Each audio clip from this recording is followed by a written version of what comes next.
안녕친구들. அப்படியே ஆஃப்டர்நூன் ஆகுது. நீங்க நீங்க இரு. நான் கொஞ்சம் வெளியில போறேன். எனக்கு ஒரு மாரி மைண்ட் ஒரு மாரியா இருக்கு அப்படின்னு சொல்லிட்டு, நீங்க என்ன பண்ணியிருப்பீங்கன்னா, ஒரு 12:00 இருக்கும். நீங்க அப்படியே டெர்ரஸ் வந்திருப்பீங்க. உங்களுக்கு ஏதாவது மைண்ட் ஒரு மாரி ஆயிடுச்சுன்னா, நீங்க டெர்ரஸ் தான் வருவீங்க. ஏன்னா, உங்களுக்கு டெர்ரஸ்னா ரொம்ப பிடிக்கும் சின்ன வயசுல இருந்து. ஸோ, அங்க தான் வந்து நிக்கிறீங்க. அப்போ தயங் அங்க தான் நின்னுட்டுருக்காரு. உங்கள கவனிக்கல. நீங்களும் அவர கவனிக்கல. அப்படியே ஒரு 15 மினிட்ஸ் நீங்கள் அந்தாண்ட பக்கமும் இவர் இந்த பக்கமும் நின்றுட்டுருக்காரு. சடனாக நீங்கள் 2 பேரும் ஒருத்தர் பார்த்துக்கிறீங்க. பார்த்துட்டு அப்படின்னு சொல்லிட்டு நீங்கள் திரும்பிக்கிறீங்க. தென் கேஷுவலாக உங்ககிட்ட வந்து ஹாய் அப்படின்னு சொல்கிறாரு. உங்களுக்கு ஒரு மாதிரி எம்பாரசிங்காக இருக்குது. உங்கள் நேம் என்ன அப்படின்னு சொல்லிட்டு கேட்குறாரு. அப்போ நம்ம தான் போனோன்னு தெரில போல் அப்படின்னு சொல்லிட்டு நீங்கள் என் பேர் ஜோ. Okay okay. நீங்கள் நான் நான் கல்யாண பொண்ணோட ஃப்ரெண்டு. நீங்கள் நான் நான் நான் கல்யாண பையனோட ஃப்ரெண்டு நான் அப்படின்ட்டு அவர் போய் சொல்கிறாரு. ஓ, அப்போ இவன் இல்லையா, அவனா? சரி, அவன் தான் நான் ஃபஸ்ட்டு பார்த்தேன், அவன் தான் போல் அப்படின்னு சொல்லிட்டு நீங்கள் அப்போ இவர் கல்யாண மாப்பிள்ளை இல்லை அப்படின்றத வந்துட்டு ஃபிக்ஸ் பண்ணிட்டீங்க. ஆனாலும் உங்களுக்கு ஒரு மாதிரி கஷ்டமாக இருக்குது. ஆனால் நேற்று நைட்டு பார்க்கும்போது இவன் மாதிரி தானே இருந்தது. இவன் இல்லையா அப்போது? ஐயோ, ஒன்றும் புரியலையே. சரி அப்படின்னு சொல்லிட்டு நீங்களும் அப்படியே அங்கேயே நின்றுட்டுருக்கீங்க. அதை உங்கள்கிட்ட வந்து பேச ட்ரை பண்ணுறாரு. அது அப்படின்னு சொல்லிட்டு பேச வராரு. நீங்கள் நான் போகிறேன் அப்படின்னு சொல்லிட்டு போயிட்டீங்க. உங்களுக்கு ஒரு மாதிரி வெக்ஸ் ஆயிடுச்சு. அப்போ இவர் இல்லையா அப்படின்னு சொல்லிட்டு நீங்களும் அடுத்தடுத்து எல்லாம் பார்க்குறீங்க. ஸோ இப்போது நம்ம வந்து தப்பாக புரிஞ்சுருக்கோம். நேற்று நைட்டு பார்த்தது இவர் தான். ஆனால் இவர் கல்யாண பையன் கிடையாது. ஆனால் இவர் எதுக்கு என்ன மாதிரி பெட்ஷீட் போத்திட்டு போகணும் அப்படின்னு சொல்லிட்டு நீங்கள் ஃபுல் கன்ஃபியூஸ் ஆகிட்டீங்க. நம்ம எதுக்கு மாற்றி சொன்னோம் பேரை அப்படின்னு சொல்லிட்டு அவர் ஒரு பக்கம் நீங்கள் ஒரு பக்கம் ஃபுல் கன்ஃபியூஸ் ஆகிட்டீங்க. அந்த பக்கம் தயங்க வந்துட்டு நம்ம இப்போது கல்யாண மாப்பிள்ளையோட ஃப்ரெண்டுன்னு சொன்னோம், சும்மா சொல்லுவோம், யாருக்கு தெரிய போகுது அப்படின்னு சொல்லிட்டு இந்த பக்கம் அதெல்லாம் நடக்குது. அதுக்கப்புறம் நீங்கள் தயங்க பார்க்கவே இல்லை. அப்புறம் உங்களுக்கு வந்துட்டு நகைலாம் எடுக்க உங்களுக்கு கூட்டிகிட்டு போகிறாங்க. நீங்களும் அவங்களோட போகிறீங்க. கல்யாண பையனும் வந்துருக்காங்கன்னு சொல்கிறாங்க. ஆனால் உங்கள் கண்ணில் தான் காட்ட மாட்டுறாங்க. உங்களுக்கு ரொம்ப ஆர்வம் தாங்கலை. இப்போ நீங்கள் என்ன முடிவு பண்ணிட்டீங்கன்னா, ஜங்குக் தான் வந்துட்டு மாப்பிள்ளைன்ட்டு முடிவு பண்ணிட்டீங்க. இப்படியே டைம் ஸ்கிப் ஆகுது. உங்களுக்கு எல்லா வேலையும் பார்க்குறாங்க. உங்களுக்கு மேரேஜுக்கு எல்லாத்தையுமே ரெடி பண்ணுறாங்க. நீங்களா அப்போ கடைசி வரைக்குமே பையனை பார்க்கவே முடியாது அப்படின்ட்டு ஒரு மாதிரி ஆயிட்டீங்க. அப்போது நம்ம எவ்வளோ நேரம் தான் இப்படியே இருக்கிறது அப்படின்ட்டு நீங்களே என்ன பண்ணுறீங்க, அன்றைக்கி மாதிரி ஒரு 7 o'clock இருக்கும், வெளியில் போகிறீங்க. உங்களை சுற்றி நிறைய பேர் இருந்தாலும் நீங்கள் எப்படியோ கண்ணெல்லாம் தூவிட்டு வெளியில் போயிட்டுறீங்க. உங்கள் வீட்டு விட்டே நீங்கள் வெளியில் போயிடுறீங்க. பேசிக்காகவே நீங்கள் ஒரு வெஜிடேரியனா? ஸோ உங்களுக்கு பிடிச்ச ஒரு வெஜிடேரியன் கடை தான். நீங்கள் போயிட்டே இருக்கும்போது உங்களை யாரோ கூப்பிட்ற மாதிரி இருக்குது. அது யாரும் இல்லை, வள்ளி தான். அவள் டியூஷன் போயிட்டு வந்திருப்பா. அக்கா எங்கே போயிட்டுருக்க நீனு அப்படின்னு சொல்லிட்டு கேட்குறா. அக்கா நீ கல்யாண பொண்ணுக்கா, எப்படி வெளியில் வந்த? அது வழியில் மருகி கெட்டப் போட்டு வந்துட்டேன், வரியா வெளியில் போகலாம் அப்படின்னு சொல்லிட்டு போகிறாங்க. ஏன்க்கா ஒரு மாதிரியாகவே இருக்க, உனக்கு இந்த கல்யாணம் பிடிக்கலையா? இல்லைடி, எனக்கு பிடிக்கல. எனக்கு ஏன்னு தெரியல. அன்றைக்கி ஏதோ கேர்லிஷ் மாதிரிலாம் பண்ணேன். நாளைக்கு சங்கீத் இருக்குது, அதாவது அந்த மஞ்சள் தண்ணியில் வச்சு பண்ணுவாங்கள்ல, ஏதோ ஒரு ஃபங்க்ஷன் அது வைப்பாங்க. நீ என்னென்னா இப்படி சுற்றிட்டு இருக்க, நாளைக்கு 4 மணிக்கு எழுந்திரிக்கணும் அப்படின்னு சொல்லிட்டு சொல்கிறாங்க. சரி என்னமோ போட்டு நீங்களும் ரொம்ப நாள் கழிச்சு அந்த கடைக்கு போய் திருப்தியாக சாப்பிட்டு ரிட்டன் வந்துட்டுருக்கீங்க. அப்போ வள்ளி தான், சரிக்கா எனக்கு அம்மா தேடுவா, வேகமாக போகலாம் அப்படின்னு சொல்லிட்டு வள்ளி வேக வேகமாக வீட்டுக்குள்ளே போயிடுறா. ஆனால் நீங்கள் அப்படி இல்லை, ரொம்ப பொறுமையாக தான். நீங்கள் அதுக்கே மாஸ்க்கு அப்புறம் ஸ்கார்ஃப் எல்லாமே தான் போட்டிருப்பீங்க. ஸோ போட்டு அப்படியே நடந்து போயிட்டுருக்கும்போது உங்களை வந்து ஒரு ஹேண்டு இழுக்குது. நீங்கள் அப்படின்னு சொல்லிட்டு பார்க்குறீங்க. அது தயந்தான். உங்களுக்கு ஒரு மாதிரி எம்பாரசிங் ஆகுது. அவர் கையை விடுறீங்க, ஏன்னா அவர் கல்யாண மாப்பிள்ளை கிடையாதுல்ல. ஸோ அவர்கிட்டேருந்து கையை அப்படியே எடுத்துகிட்டு என்னது அப்படின்னு கேட்குறீங்க. ஓ சாரி, நான் வந்து மாப்பிள்ளையோட ஃப்ரெண்டு பொண்ணை வந்து பற்றி தெரிஞ்சுக்கணும் அப்படின்னு சொல்லிட்டு சொல்கிறாரு. அது மாப்பிள்ளை தானே தெரிஞ்சுக்கணும், நீங்கள் ஏன் தெரிஞ்சுக்கிறீங்க? அது பையன் கொஞ்சம் ஷை டைப்பு, நீங்கள் சொல்லுங்களா அப்படின்னு சொல்லிட்டு பொண்ணை பற்றி உங்களை பற்றி அவர் உங்கள்கிட்ட கேட்குறாரு. பொண்ணு ஷை டைப்பு, அப்புறம் ரொம்ப அடாவடி பண்ணுவா, நல்லா சாப்பிடுவா, அவளுக்கு நான்வெஜ் அந்த அளவுக்கு பிடிக்காது, வெஜ்ஜு தான் பிடிக்கும். அப்புறம் மற்றபடி வேறு எதுவும் இல்லை அப்படின்னு சொல்லிட்டு சொல்லிகிட்டே இருக்கும்போது இங்கேருந்து தயங்க தேடுறாங்க. தயங்கன்னு சொல்லிட்டு தேடுறாங்க. நீங்கள் அவர்கிட்ட எதுவுமே பேசிக்கல. உங்களை தேடி அதாவது தயங்க தேடுறாங்கன்னா கண்டிப்பாக உங்களே பார்த்துருவாங்களா? இல்லை என்னை விடுங்க அப்படின்னு சொல்லிட்டு நீங்கள் என்ன பண்ணுறீங்கனாக்கா டக்குன்னு ஓடிடுறீங்க.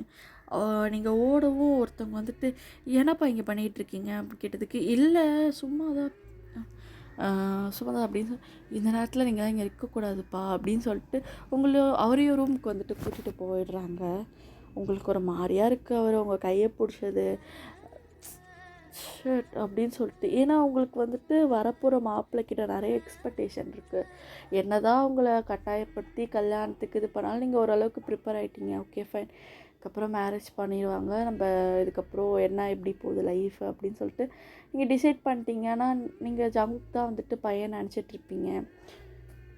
இது வரைக்கும் ஜேகேவை நீங்கள் சைட் வியூவாக மட்டும்தான் பார்த்தீங்க. அவரை வந்து நீங்கள் ஸ்ட்ரைட்டாக பார்க்கல இல்லையா? ஸோ அவரையும் நீங்கள் ஒழுங்காகவும் பார்க்கலையா? தேங்க நல்லா தெளிவாக பார்த்துட்டீங்க. அப்படியே போகுது, ஃபங்க்ஷன்லாம் ரெடி ஆகுது. இந்த பக்கம் வந்து தேங்க அடிக்கடி ஜோவை தான் ஜோவை தான் பார்க்குறாரு அடிக்கடி. அவளை ஈஸியாக பார்க்க முடியும் இல்லையா? ஆனால் அவருக்கு சந்தேகம், கல்யாண பொண்ணை வெளியிலேயே விட மாட்டாங்க, ஆனால் இவனை ஜாலியாக சுற்றிட்டு இருக்கா அப்படின்ட்டு அவர் வந்து ஜோ ஆல்மோஸ்ட் லவ் பண்ண ஸ்டார்ட்டே பண்ணிட்டாரு. இது எதுவுமே உங்களுக்கு தெரியாது, ஜேகேக்கு அது தெரியாது. இந்த பக்கம் ஜேகே, லீலா கரெக்டாக தானே இது, கரெக்டான வேலை தான் கூட்டிகிட்டு போகிறேன், நீ கவலைப்படாத, என் பக்கத்தில் இருக்க வரைக்கும் உனக்கு எந்த பிரச்சனையும் இல்லை அப்படின்னு சொல்லிட்டு அவரோட தொடையை தட்டி கொடுத்துட்டு அவர் வந்துட்டு மோட்டர் சைக்கிளை கூட்டிகிட்டு போயிட்டுருக்கீங்க. எங்கேயாவது என்னை கொண்டு போய் தள்ளி கிளி விட்டுறாதடி, இது பக்கத்தில் பார்த்தா ஆறு, இந்த பக்கம் பார்த்தா வயலுன்னு இருக்கு, விழுந்து ஒரு எலும்பு கூட மிஸ் ஆகாதடி, நான் வீட்டுக்கு ஒரே பிள்ளைடி, நாங்கள் மட்டும் என்னவா, நாங்களும் வீட்டுக்கு ஒரு பிள்ளை தான், உனக்கு தங்கச்சி ஒருத்தி இருக்கா, இங்கே பாரு என் கூட என் தங்கச்சியே இந்த ரோட்டில் பாதையில் வந்துட்டு தைரியமாக வருவா, உனக்கு என்ன அப்படின்னு சொல்லிட்டு கேட்குறா. சரி என்னமோ சொல்லிட்டு ஜேகேவோ லீலாவோ வந்துட்டு ஒரு பிளேஸ்க்கு போகிறாங்க. அங்கே இந்த நொங்குலாம் இருக்கும் தெரியுமா, பனை மரம், அது நிறையா அங்கே விற்கும் போல். அதெல்லாம் வாங்கிட்டு இது வந்து தாராக்குனா ரொம்ப பிடிக்கும். ஆமாம், யார் தாரா? இந்த கல்யாண பொண்ணு. ஓ கல்யாண பொண்ணா, சரி அவளை நான் பார்த்ததே இல்லை, எனக்காவது கல்யாண பொண்ணை காட்டுறியா நீ அப்படின்னு சொல்லிட்டு இரு காட்டுறா அப்படின்ட்டு வண்டியெல்லாம் நிறுத்திட்டு பேசிகிட்டே அப்படியே வந்துட்டு ஃபோட்டோ காட்டுறா. இவதான், ஏய் பரவாயில்ல பொண்ணு சூப்பராக இருக்கா, நானே இப்போ தான் பொண்ணை தெளிவாக பார்க்குறேன் அப்படின்னு சொல்லிட்டு. ஏன்னா ஜங்குக்கும் பொண்ணை பார்த்துருக்க மாட்டார். இந்த ஃபோட்டோ அப்படியே காட்டுறியா, நான் வந்துட்டு என் மச்சானுக்கு காட்டணும் அப்படின்னு சொல்லிட்டு சொல்கிறாரு. சரி அனுப்புகிறேன் அப்படின்னு சொல்லிட்டு அவளும் அனுப்புகிறேன்னு சொல்லிட்டு அனுப்பிட்டா. அதே மாதிரி வந்துட்டு வீட்டுக்கு வந்துட்டு ஜேகே வந்துட்டு, மச்சான் இந்தாடா இது வந்துட்டு ஏதோ நொங்காடா, இந்த ஊரில் கிடைக்குமா, நல்லா இருந்துச்சு உனக்கும் வாங்கிட்டு வந்தேன்னு சொல்லிட்டு கொடுக்குறாரு. அப்போ தான் ஜேகேவும், என்னடா மச்சான் ஒரே பளபளன்னு இருக்க போல், நான் பொண்ணை பார்த்தேன்டா தான், நீ தானே மச்சக்காரான், அப்பப்போ பொண்ணை போய் சைட் அடிச்சுட்டே வந்துட்டுருக்க அப்படின்னு சொல்லிட்டு சொல்கிறான். இதே மாதிரி தான்டா டைம் ஸ்கிப் ஆகுது, ஈவினிங்கும் ஆகுது. ஜேகே பைஜாமா தான் போட்டுட்டு, மச்சான் இந்த பைஜாமா எனக்கு ரொம்ப நல்லா இருக்குல்லடா அப்படின்னு சொல்லிட்டு அவரை திரும்பி பார்த்தா, மச்சான் இது ஏதோ வெள்ளை கலரு துணி பெருசாக கொடுத்துருக்காங்கடா, இது என்னடா பண்ணுறது அப்படின்னு சொல்லிட்டு கேட்குறாரு. எனக்கும் தெரிலடா, இருடா அம்மாவை கூப்பிட்ற அப்படின்னு சொல்லிட்டு உங்கள் அப்பாவை கூப்பிட்டாக்கா அவர், மச்சான் இது வேட்டி கட்டிக்கோங்க அப்படின்னு சொன்னால், இது எப்படி கட்டுறது, இது ஈஸியாக கட்டிடலாம் அப்படின்ட்டு அவரே என்னென்னமோ ட்ரை பண்ணுறாரு. ஆனால் அவரால் கட்ட முடியல. ஏன்னா ஹைட்டாக இருக்கார், இவருக்கு லோவாக இருக்காரா, இவருக்கு கட்டவே வரலை. சரி இருங்க நான் வேறு யாராவது அனுப்புகிறேன்னு சொல்லிட்டு ஜேகே கிட்ட அப்படியே கொடுத்துட்டு போயிடுறாங்க. டேய் என்னடா இது புதுசு புதுசாக ட்ரெஸ்ஸு கொடுத்து கட்ட சொல்கிறாங்க அப்படின்னு சொல்லிட்டு தேங்க அப்பா கிட்ட உங்கள் பையன் மாதிரி வேட்டி கட்ட தெரியாமல் முழிச்சிட்ருக்கா, அவனுக்கு போய் கட்டி விடுங்க அப்படின்னு சொல்லிட்டு சொல்கிறாங்க. அவரும் வந்து பார்க்குறது அதுக்குள்ளே வந்துட்டு தேங்க அம்மா இங்கே வாங்களேன், இங்கே வாழை மரம்லாம் ஒழுங்காகவே கட்டலை, என்ன பண்ணிகிட்ருக்கீங்க, இந்த ஆள் கூப்பிடுங்க அப்படின்னு சொல்லிட்டு அவரையும் கூட்டிகிட்டு போயிடுறாங்க. கடைசி வரைக்கும் யாருமே வரல. அப்போது நீங்கள் தான் ஒரு பிங்க் கலர் ஹாஃப் சாரீ, உங்களுக்கு அது ரொம்ப பிடிக்கும், நீங்கள் எதுவுமே கிளம்பவே இல்லை, ஃப்ரீ ஹேர் விட்டுட்டு ஹேர் ட்ரையர் எதுவுமே போடல, உங்கள் ஃப்ளீட்ஸ்லாம் ரொம்ப லூஸாக இருக்குது, உங்களை ஏதோ கூப்பிட்டாங்கன்னு சொல்லிட்டு நீங்கள் குளிச்சுட்டு வேக வேகமாக அங்கே போயிட்டு ரிட்டர்ன் வந்துட்டுருப்பீங்க. அப்போது தேங்க என்ன பண்ணிடுறாரு, டக்குன்னு உங்களை பிடிச்சி இழுத்துடுறாரு. பிடிச்சி இழுத்துட்டு அப்போது ஜேகே தான் இல்லை, ஜேகே அப்போது இல்லை, அவர் என்ன பண்ணியிருப்பாரு, யாராவது கூட்டிகிட்டு வரேன்னு சொல்லிட்டு போயிருப்பார். உங்களை பிடிச்சி இழுத்து இஃப் யூ டோன்ட் மைண்ட் எனக்கு இது கட்டி விட முடியுமா, இது வந்து கட்டணுமா, எனக்கு இது எப்படி கட்டுறதுன்னு தெரியல அப்படின்னு சொல்லிட்டு பவுட் பண்ணிட்டே கேட்குறாரு. அதை வாங்குறீங்க நீங்கள், அதை பார்த்துட்டு இது கட்ட தெரியாதா அப்படின்னு சொல்லிட்டு நீங்கள் என்ன பண்ணுறீங்கனாக்கா அழகாக அவருக்கு கட்டி விட்டுறீங்க. கொஞ்சம் ஆடாமல் நில்லுங்க அப்படின்னு சொல்லிட்டு அவரை வந்துட்டு கொஞ்சம் ஸ்க்ரோல் பண்ணிட்டே கட்டிகிட்ருக்கீங்க. கட்டிட்டு ஓகேவா அப்படின்னு சொல்லிட்டு கட்டிட்டு அவர் ஃபேஸ் பார்க்குறீங்க, ரொம்ப சாமிங்காக இருக்கார். நீங்கள் டக்குன்னு அப்படியே ஒரு பக்கம் ஃபால் ஆகுறீங்க. தேங்காய் அப்படியே உங்களை பார்க்குறாரு. பார்த்துட்டு அவர் அப்போ தான் நீங்கள் போட்டிருக்க அந்த காஸ்ட்யூமே பார்க்குறாரு, அவருக்கு ரொம்ப பிடிச்சிருக்கு. ஏன்னா இங்கே அவ்வளோ சார்மிங்க, அந்த வெட் ஹேரில் டோ ஐஸில் அந்த உங்களோட அந்த ஸ்கின் வந்துட்டு ஒரு மாதிரி எல்லோயிஷாக தான் இருக்கும் லைட்டாக. அவங்க அப்படியே பார்த்துட்டே இருக்காரு, ஸ்டன்னிங்காக பார்த்துட்ருக்காரு. நீங்கள் அப்படியே எம்பாரசிங் ஆகிட்டு ஓகே அப்படின்னு சொல்லிட்டு நீங்களும் வந்துட்டு வேக வேகமாக வெளியில் போக பார்க்குறீங்க. வெளியில் போயிட்டு அப்போ தான் ஒரு வாய்ஸ் கேட்குது, எங்கே போன நீனு அப்படின்னு சொல்லிட்டு தாரா கேட்குறா.